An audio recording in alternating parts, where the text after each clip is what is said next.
হানি ট্র্যাপে ফেলে উবার চালক লোকমান সর্দারকে হত্যার ঘটনায় মূল হোতাসহ 4 জনকে গ্রেফতার করেছে police bureau of investigation PBI.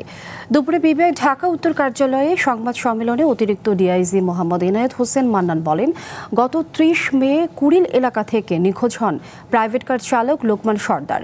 2 দিন পর তুরাগ নদী থেকে বস্তাবন্দি অবস্থায় মরদেহ উদ্ধার করা হয়।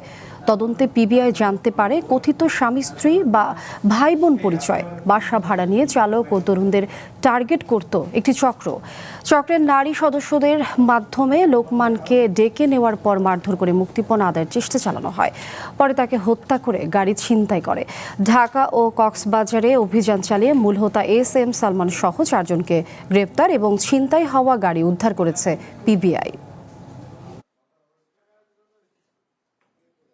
জানতে পারে ভিকটিমের নাম হচ্ছে লোকমান সর্দার, তার বাড়ি বরিশালের গৌরনদীতে।